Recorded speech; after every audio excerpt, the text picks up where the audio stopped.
Hallelujah, praise the Lord. আজকে আমি যিশুর বিষয়ে বলতে চাই। যারা এখনো যিশুর নাম শোনেনি এমন অনেক মানুষ রয়েছে, এমনও অনেক মানুষ রয়েছে যারা যিশুর বিষয়ে বিশেষ কিছু জানে না। আজকে আমি তাদের জন্য বলতে চাই, যিশু এই পৃথিবীতে তিনি এসেছেন আর তিনি অনেক আশ্চর্য কাজ তিনি করেছেন, তিনি অনেক অলৌকিক কাজ তিনি করেছেন। আর সেই অলৌকিক কাজের মধ্যে থেকে আজকে ছোট্ট একটা স্টোরির মধ্যে দিয়ে আর আমি সেই একটা অলৌকিক কার্যকে তুলে ধরতে চাই। যদি আমরা বাইবেল থেকে দেখি, মথি লিখিত সুসমাচার তার 8 অধ্যায়ে, আর সেইখানে আমরা দেখতে পাই। চলুন তাহলে দেখে নিয়ে যাক সেই বাইবেল থেকে। আর সেখানে এইরূপ বলে, আর দেখো একজন কুষ্টি নিকটে আসিয়া তাহাকে প্রণাম করিয়া কহিলেন, হে প্রভু, যদি আপনার ইচ্ছা হয় আমাকে সূচি করিতে পারেন। এইখানে কোন অলৌকিক কার্যের কথা বলতে যাচ্ছি? যে একজন কুষ্টি রোগীর কথা বলতে যাচ্ছি, যার শরীরের মধ্যে যার ঘা হয়েছে, এমন কোন কুষ্টি রোগীর কথা আমি বলছি। সেই কুষ্টি রোগী যখন তিনি তার শরীরের মধ্যে যখন সেই কুষ্টি রোগ যখন এসেছে, আশা করা যায় যে সে বিভিন্ন ভাবে সেটা চেষ্টা করেছে সুস্থতা পাওয়ার জন্য। হতে পারে অনেক ডক্টর দেখিয়েছে, হতে পারে অনেক কিছু ব্যবহার করেছে, হতে পারে অনেক ভাবে সে চেষ্টা করেছে, কিন্তু কোনো মতে সে সুস্থ হয়ে উঠতে পারছিল না।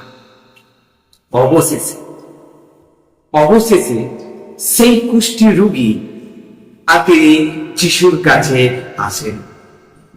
আর যিশুর কাছে এসে আর তখন তিনি এই কথাটি বললেন যে, আর দেখো এক কুষ্ঠী নিকটে আসিয়া তাকে প্রণাম কহিলেন, হে প্রভু, যদি আপনার ইচ্ছা হয় আমাকে সূচি করিতে। একটা পরিষ্কার কথা, এই যে ব্যক্তিটি যিশুর কাছে এসেছে, তিনি কেন যিশুর কাছে? কেননা সেই কুষ্ঠী রোগী তিনি অনেক মানুষের কাছে সেই সুসংবাদটা শুনেছিলেন যে না, যিশুর শক্তির বিষয়ে তিনি জেনেছেন। যিশু যে কি আশ্চর্য কাজ করতে পারেন, কি অলৌকিক কার্য করতে পারেন, কি মিরাকেল করতে পারেন, আর সেটা তিনি শুনেছেন। আর শুনে তিনি বিশ্বাস করেছেন, শুনে তিনি বিশ্বাস করেছেন যে না, যিশুর কাছে অসাধ্য কিছুই নেই, যিশুর কাছে সবই সাধ্য, যিশুর কাছে সবই পসিবল। তাই তিনি বিশ্বাস করেছেন যে না, যিশুর কাছে উদ্ধার বা মুক্তি পাওয়া যায়। যদি আমরা একটু এগিয়ে যাই, আমরা দেখতে পাই যে তখন তিনি হাত বাড়াইয়া তাকে স্পর্শ করিলেন এবং কহিলেন, আমার ইচ্ছা তুমি সূচীকৃত হও। আর তখনই সে কুষ্ঠী হইতে সূচীকৃত হইলেন। কেমন একটা মিরাকেল, কি আশ্চর্য ঘটনা! যদি সত্যি এই সময় আমরা এটা দেখতে পেতাম, কি চমৎকার না হতো যে শুধুমাত্র তাকে স্পর্শ করেছে, তার মুখের কথার মধ্যে দিয়ে, আর তাকে সঙ্গে সঙ্গে সুস্থ করে দিয়েছে। আচ্ছা, সেই যে ব্যক্তিটি সুস্থ হলেন, কিভাবে সুস্থ হলেন? কোন টাকা পয়সা খরচা করে, কোন মাদুলি ইউজ করে, বা অন্যান্য কিছু ব্যবহার করে না, শুধুমাত্র তার বিশ্বাস আর যিশুর দয়াতে, আর তিনি সুস্থ হলেন। যে এইরকম আমরা আরো অন্যান্য ঘটনা আমরা দেখেছি বা শুনেছি, কিন্তু সেগুলো কিন্তু প্রভু যীশু খ্রিস্টর আশীর্বাদ, তার মিরাক্কেল, সেটা অস্থায়ী নয়, সেটা কন্টিনিউ হয়ে চলেছে। সেই জন্য আমি বলতে চাই, সেই সমস্ত মানুষদের কাছে আমি আজকের কথাটা বলতে চাই যে হতে পারে আপনার শরীরে কোনো রোগ রয়েছে, আপনি সেই রোগের জন্য অনেকভাবে চেষ্টা করেছেন, কিন্তু আপনি কোন রকম উদ্ধার পাননি, কোন রকম মুক্তি পাননি। আপনি বিফল হয়ে পড়েছেন, আপনি এই সময় হতাশ হয়ে পড়েছেন।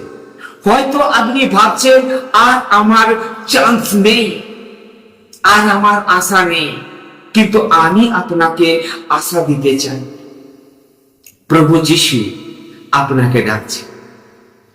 আপনার হয়তো এই প্রচারটি শুনে, এই গল্পটি শুনে, এই বাইবেল ভার্সটি পড়ে হয়তো আপনার মনের মধ্যে একটা সন্দেহের জায়গা আসতে পারে যে এটা কি পসিবল, এটা কি সম্ভব, এটা কি হতে পারে, বা হয়তো আগে হয়েছে এখন নাও হতে পারে। আমি বলতে চাই, আপনার মনের মধ্যে এত প্রশ্ন না জাগিয়ে, কেননা যিশু আপনাকে বলছে আশ্রাতান করিয়া দেখো সদা প্রভু মঙ্গলময়। অর্থাৎ আপনি যিশুকে না টেস্ট করে তার টেস্টের বিষয়ে আপনি রং চিন্তা করছেন। সেই জন্য বলছি, আসুন আপনি একবার বিশ্বাস তো করে দেখুন, আপনি একবার বিশ্বাস তো করে দেখুন যে এটা পসিবল কিনা, এটা সম্ভব কিনা। কেননা এই বিশ্বাসটা করার জন্য আপনার অর্থ ক্ষয় করতে হচ্ছে না, আপনার অর্থ ব্যয় করতে হচ্ছে না, শুধুমাত্র আপনার হৃদয়ের বিশ্বাসটা চাইছেন যিশু। তাই যদি আপনি বিশ্বাস করেন, আসুন আপনি এখন যে জায়গা থেকে দেখছেন এই প্রচারটি, আপনি সেই জায়গায় একটিবার চোখ বন্ধ করুন, আপনি একটিবার বিশ্বাস করুন সেই কুষ্ঠী রোগীটির মতন।